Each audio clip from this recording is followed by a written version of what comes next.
먼저 기도 드리기 전에 광고를 하나 말씀드리겠습니다. 담임 목사님 선지동산 강의가 건엄리 기도원에서 오늘부터 이제 금요일까지 진행됩니다. 따라서 새벽 기도회, 수요 기도회, 또 금요 기도회는 부교육자들이 섬깁니다. 기도드리겠습니다. 하나님 아버지, 오늘도 이 새벽에 우리를 불러주셔서 주의 은혜 가운데 하나님을 예배함으로 하루를 시작하게 하심에 감사드립니다. 주의 은혜를 힘입어 오직 그리스도의 의를 힘입어 이 시간 주 앞에 나아가오니 말씀 가운데서 우리 심령 가운데 성령을 통하여 역사하여 주시고 우리들이 그 말씀에 비추어서 우리의 삶의 그 영적 실상을 돌아보고 마땅히 나아갈 길을 인도하여 주옵소서. 하나님 나라를 구하는 중심, 하나님 영광을 위한 중심을 우리 가운데 허락하여 주옵소서. 이 모든 것 우리 주 예수 그리스도의 이름으로 기도드립니다. 아멘. 함께 보실 말씀은 빌립보서 4장 14절에서 23절 말씀입니다. 빌립보서 4장 14절에서 23절 말씀, 신약성경 323쪽에 있습니다.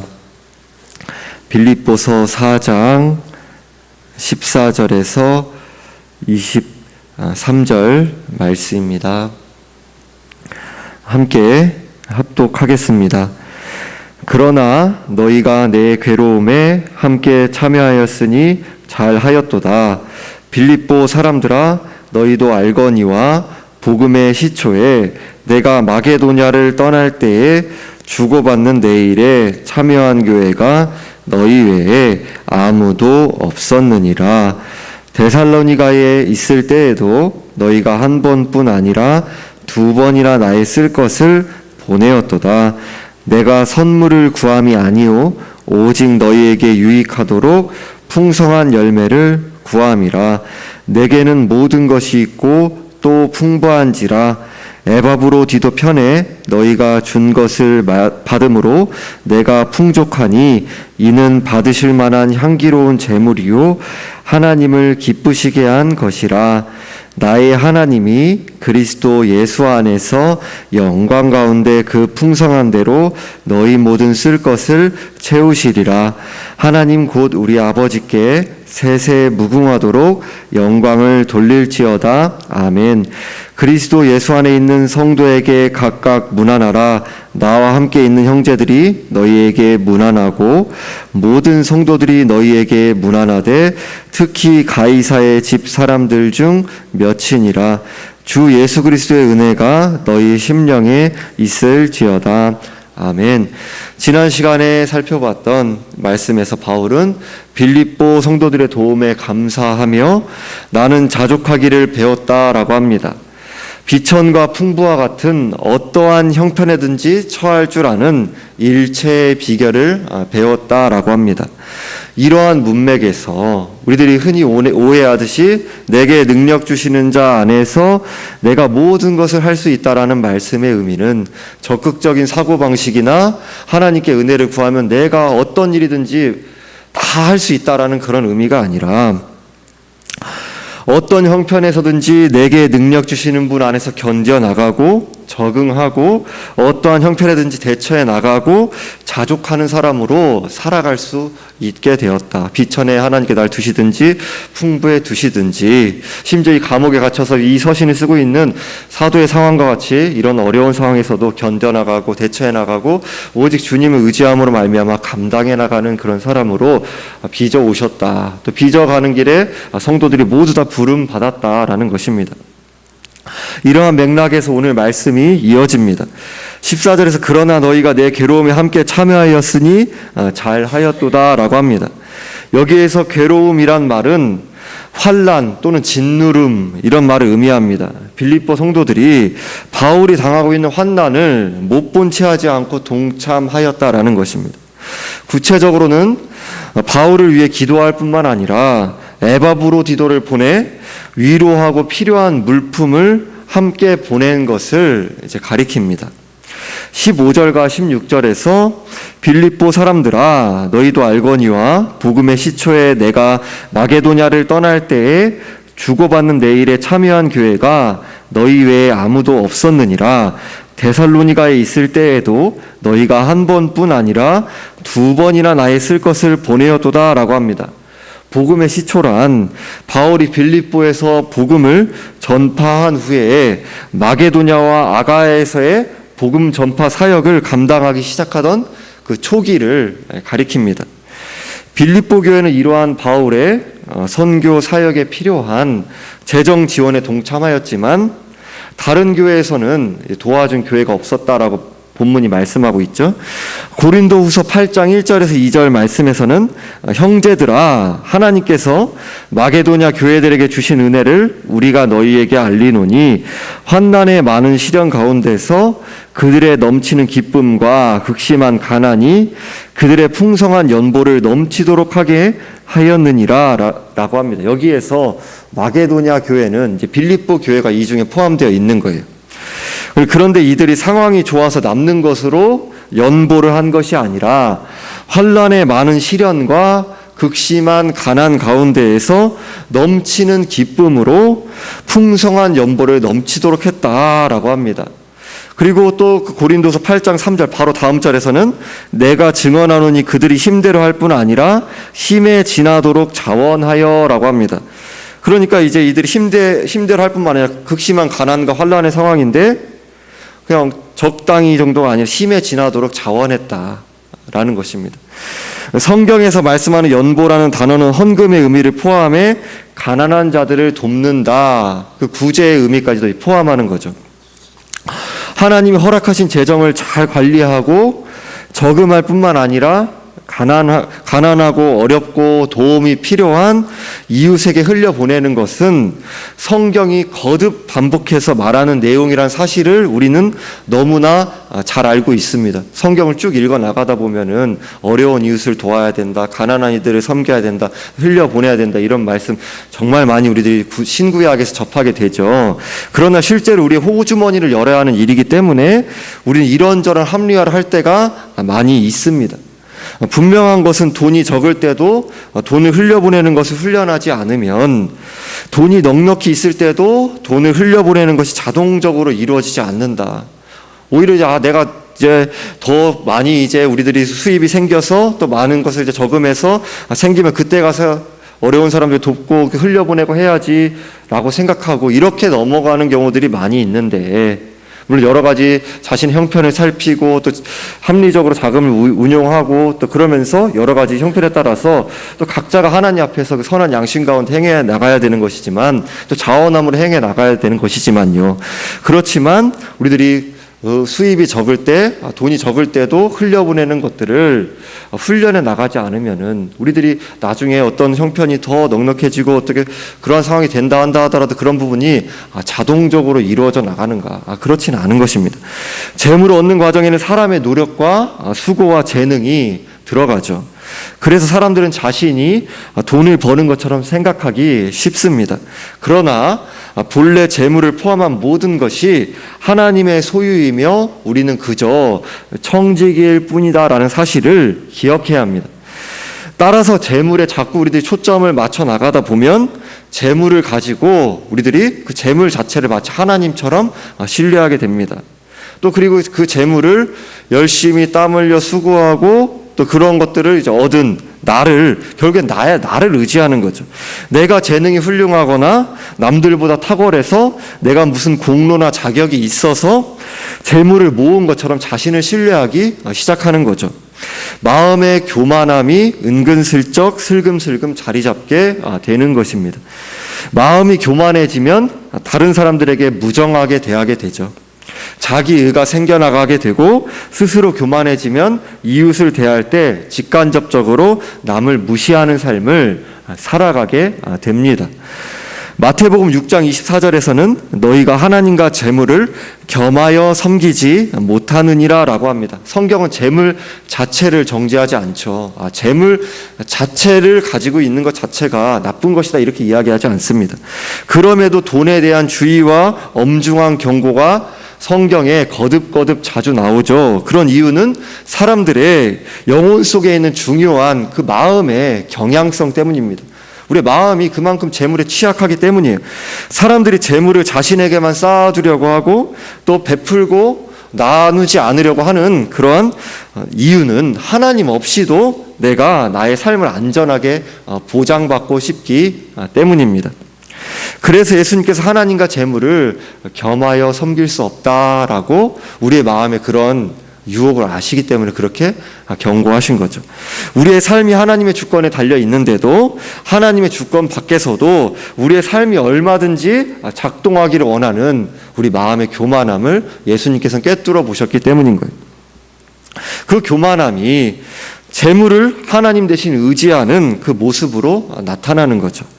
남들에게 주기만 하고 자신은 누려서는 안 된다라고 이야기하는 것이 아닙니다. 성실히 일하고 저금을 하거나 자녀의 미래를 위해 일정한 정도의 적금을 들고 노후를 위해 일정한 정도의 연금을 갖는 것은 잘못된 일이 아닙니다.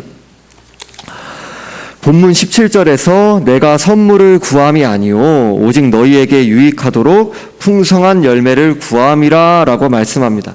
바울은 물질의 문제에 대해 이야기하면서 혹시 오해가 없어야 하기 때문에 내가 선물을 구함이 아니요 라고 합니다. 빌립보 교인들이 그리스도를 믿음으로 구원을 받고 그렇게 이제 의롭게 여김 받은 자로 의로운 열매, 선행의 열매를 맺기를 바란 것입니다. 이들이 바울의 복음 전파 사역, 선교 사역에 동참하면서 마음으로 때론 물질로 동참하고 이제 이렇게 함께하고 있지만 그 자체를 바울이 그 자체로서 뭔가 대가 보상을 바란다 이런 개념이 아니라 이들이 그 복음 전파 사역에 직간접적으로 동참해 나가면서 의의 열매, 선행의 열매로서 맺어지기를 나는 그 중심 가운데 그것을 간구한다, 그것을 바라본다라는 것입니다. 18절에서 19절에서도 내게는 모든 것이 있고 또 풍부한지라 애밥으로 디도 편에 너희가 준 것을 받음으로 내가 풍족하니 이는 받으실 만한 향기로운 재물이요 하나님을 기쁘시게 한 것이라 나의 하나님이 그리스도 예수 안에서 영광 가운데 그 풍성한 대로 너희 모든 쓸 것을 채우시리라 라고 말씀합니다. 향기로운 제물이요 하나님을 기쁘시게 한 것이라는 그 말씀의 표현은 구약의 제물을 드리는 그 구약의 그 희생 제사를 배경으로 사용되는 표현입니다. 구약 시대에는 소나 양이나 염소와 같은 제물을 하나님께 드렸지만 신약 시대에는 예수님께서 자신의 영단번의 제물로 하나님께 이제 드렸습니다. 그리스도를 나의 구원자이시며 주님으로 믿음으로 구원을 받은 신자들은 예수 그리스도께서 죄인들의 죄를 대신해서 완벽한 대속제물로 드려지셨기 때문에 더 이상 동물 제사를 드릴 필요가 없죠. 로마서 12장 1절에서 그러므로 형제들아 내가 하나님의 모든 자비하심으로 너희를 권하노니 너희 몸을 하나님이 기뻐하시는 거룩한 산제물로 드리라. 이는 너희가 드릴 영적 예배니라 라고 합니다. 신약 시대를 살아가는 신자는 영적인 의미에서 자신의 삶을 하나님이 기뻐하시는 거룩한 산제물로 날마다 드릴 수 있는 은혜를 구하고 그렇게 힘써 나가야 되는 거죠. 히브리서 13장 16절에서도 오직 선을 행함과 서로 나누어 주기를 잊지 말라. 하나님은 이 같은 제사를 기뻐하시느니라 라고 합니다. 지금 또 동물 제사라 드리라는 이야기 아니죠. 히브리서 신약 성경에 기록된 그 서신이죠. 그 의롭게 여김받은 자로 선행의 열매, 의의 열매를 맺어 나가는 것을 말씀하는 것입니다. 우리가 드리는 섬김은 그 선행은 늘 불완전하죠. 우리는 의식하지 못할 때가 많이 있지만 그 안에 자기 의도 끼어 있을 때도 있고 온갖 죄악들, 우리들이 예배도 그 헌금도 선행도 봉사도 어떤 찬양도 우리 가운데 다 죄가 묻어 나와 있잖아요. 우리는 죄의 오염을 가지고 있으니까요. 오직 이런 우리들의 연약한 섬김을 예배를 받아주시는 것은 우리 대신에 십자가에 피 흘리신 그리스도의 그 공로, 그리스도의 의 때문인 거죠. 오직 그리스도의 의를 힘입어 우리의 섬김이 드려질 때 우리의 선행이 하나님이 기뻐하시는 향기로운 제물이 되는 거죠. 예수 그리스도를 믿기 전에는 물질을 우상으로 섬기며 살아가죠. 전부로 여기면서, 그것이 물질이 전부인 것처럼 여기면서 살아갑니다. 그런데 그리스도를 믿음으로 새 생명을 얻게 되자 물질을 흘려보내고 써야 할 곳에 나누기 시작하게 되는 거죠. 은혜의 세계를 잘 보여주는 방식 중에 하나가 세상이 그 우상처럼 여기고 그렇게 마치 하나님처럼 여기는 그 물질을 필요를 가진 어려운 이웃에게 흘려보내는 모습으로 한 걸음씩 나타나는 것입니다. 하나님께서 호흡과 힘과 그 재능을 주셔서 땀 흘리고 수고한 결과를 연약한 이들에게 거저 주고 대가와 보상을 바라지 않고 흘려 보내는 것입니다. 예수 그리스도께서도 택한 백성들을 구원하기 위해 자신의 전부를 주셨죠. 하늘 보좌에서 내려오셔서 그 낮고 천한 땅에 그 종으로 오셔서 죽기까지 복종하시면서 목숨까지 아끼지 않으시고 다 주셨습니다. 우리는 무언가 주님께 이 값없는 그 구원의 은혜, 오직 은혜로 구원받아서 우리는 다른 이들에게 흘려보낸다, 어려운 연약한 이들에게 드린다 해도 우리들의 입장에서는 할 말이 없죠. 예수님은 그런 거에 대해서 죄도 없으시고 하나님이시고 하나님의 아들이시고 전혀 어떤 것이 필요하셔서 그러신 것도 아니고 오히려 죄인들을 구원하기 위해서 자신을 아낌없이 내어주신 것 아닙니까? 예수님께서 무엇을 바라셔서 그런 게 전혀 아니지 않습니까? 우리는 은혜를 입었기 때문에라도 그런 부분에 있어서 드린다? 이런 부분에 있어서 예수님께서 자신을 내어신 거랑 비교 자체가 안 되는 거죠. 자신이 죽기까지 복종하시면서 목숨까지 아끼지 않으시고 다 주셨죠. 예수님께서요. 이런 예수 그리스도를 닮아가는 모습 중에 하나가 바로 우리의 재물을 연약한 이들에게 나누며 이제 섬겨나가는 그 모습으로 나타나는 거죠. 각자 형편에 따라 자원하는 그 마음으로, 그 누구에게 보이기 위해서가 아니라 우리 의를 쌓고 다른 이들에게 어떤 칭찬을 받고 착한 사람이네, 우리들이 어떤 거 좋은 평판 얻고 이러는 것이 아니라 어떤 부분들에 있어서 우리 마음부터 죄책감을 덜고 이러기 위해서 그러는 것이 아니라 오직 하나님 앞에서 그렇게 그 은혜에 감사해서 감격하여서 자원하는 마음을 우리들이 흘려보내는 거죠. 로마서 8장 32절 말씀에서 자기 아들을 아끼지 아니하시고 우리 모든 사람을 위하여 내주시니가 어찌 그 아들과 함께 모든 것을 우리에게 주시지 아니하겠느냐라고 말씀합니다. 염려에 관한 문맥을 말씀하면서 마태복음 6장 33절에서도 그런즉 너희는 먼저 그의 나라와 그의 의를 구하라 그리하면 이 모든 것을 너희에게 더하시리라 라고 합니다. 우리는 하나님의 영광과 하나님의 주권과 주님의 몸된 교회를 위한 그 중심 가운데 불필요한 지출은 없애가야겠죠. 합리적으로 재정을 사용해 가야겠죠. 그러하되 아들을 내어신 하나님께서 우리의 삶을 때에 맞게 돌보고 계시고 또 지키시며 인도하신다라는 그 신뢰로 우리의 삶을 내어 맡기며 성령을 의지하여서 선행과 이웃을 위한 섬김에 힘써야 할 것입니다.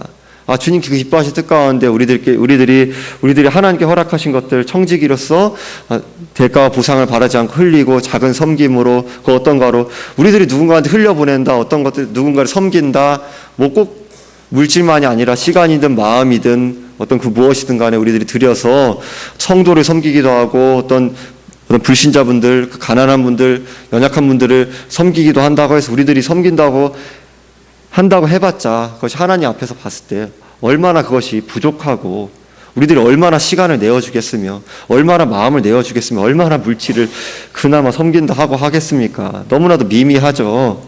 그럼에도 불구하고 하나님께서 우리들이 그 작은 의의 열매, 선행의 열매를 그리스도의 의로 말미암아 기뻐 받아주시고 그 일에 동참하게 하시고 하나님의 자녀로서 우리 때에 맞게 우리의 삶을 돌보고 인도하시죠. 이어진 20절부터 23절에서는 하나님에 대한 송영과 문안 인사와 주 예수 그리스도의 은혜에 대한 기원을 말씀하고 있습니다. 그 주 예수 그리스도의 은혜를 이제 기도하는 거죠. 하나님 곧 우리 아버지께 세세 무궁하도록 영광을 돌릴지어다. 아멘. 그리스도 예수 안에 있는 성도에게 각각 문안하라. 나와 함께 있는 형제들이 너희에게 문안하고 모든 성도들이 너희에게 문안하되 특히 가이사의 집 사람들 중 몇이니라. 주 예수 그리스도의 은혜가 너희 심령에 있을지어다 라고 합니다. 먼저 하나님의 영광과 성도의 교통을 말씀하고 있습니다. 우리의 믿음의 선배들이 소요리 문답 1문의 답에서 사람의 제일 되는 목적은 하나님을 영화롭게 하고 영원토록 그를 즐거워하는 것입니다 라고 고백한 것처럼 하나님께 영광을 돌리고 하나님을 즐거워하는 중심이 이제 그곳에서 머무르는 게 아니라 그 중심은 이제 하나님께서 하나님을 즐거워하는 이제 하나님의 자녀, 하나님을 사랑하는, 하나님께 영광을 돌리는 하나님의 백성은 하나님께 사랑하시는 그 성도들에게로, 그렇죠? 하나님 허락하신 주님의 몸된 교회의 지체들을 즐거워하는 삶으로 이어지게 되죠. 그리고 이웃의 어려움을 하나님께서 내가 섬기라고 허락하신 섬김의 선물로 내가 섬길 수 있는 그 은혜, 하나님의 은혜에 참여하게 되었구나. 이것이 은혜구나. 이렇게 우리들이 여기는 거죠. 그것이 이제 믿음의 안목이 은혜로 말미암아 열리는 거죠. 그리고 주 예수 그리스도의 은혜가 너희 심령에 있을지어다라고 기도합니다. 선한 것이 없는 우리 안에 나와 나의 가족만을 생각하면서 이기적으로 살아가기 쉬운 우리의 죄악된 본성 안에 그 이기적인 우리 자신의 울타리를 깨는 그 관심이 가능한 것은 오직 예수 그리스도의 은혜로만 이제 가능한 것입니다. 우리의 수많은 자격 없음과 한계에도 오직 은혜 때문에 우리가 그리스도를 믿음으로 구원을 받았죠. 또 그리스도 안에서 우리들 그 은혜로 말미암아 교회를 이루게 하셨어요. 은혜 때문에요. 주 예수 그리스도의 은혜로 대가와 보상을 바라지 않고 사랑 안에서 서로 종노릇하고 섬기며 진리 안에서 오직 하나님께 영광을 돌리는 함께 아름다운 주의 몸된 교회를 이루어가는 우리 모두가 되길 바랍니다. 기도드리겠습니다.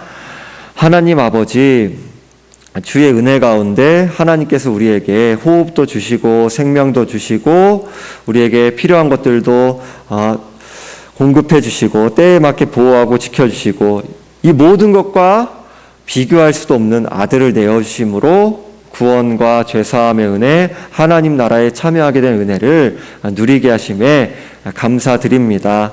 우리들이 하나님께 거저받아 그 하나님께서 주신 것으로 흘려보내고 예수님의 거저 나눠주신 자신의 생명을 나누신 그 은혜, 그것에 대해서 우리들이 알아가고 그 성품을 닮아가고 배워가는 그 은혜에 참여하는 그 연장선상 가운데 우리의 하나님께 허락하신 물질을 나누고 또 우리의 존재를 나누고 시간을 나누고 또 마음을 나누고 하는 그 작은 발걸음들 오직 그리스도의 의를 힘입어 선행의 열매, 의의 열매로 맺혀나가게 하여 주시고 하나님께서 기뻐 받으시는 그런 영적 예배를 드리는 우리의 삶이 될 수 있도록 도와주옵소서.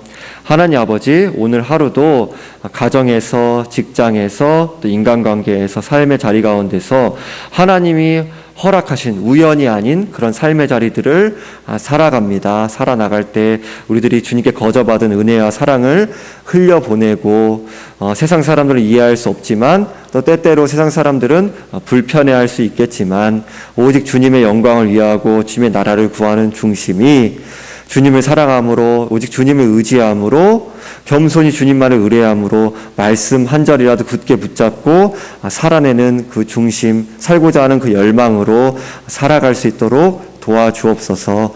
감사드리며 우리 주 예수 그리스도의 이름으로 기도드리옵나이다. 아멘.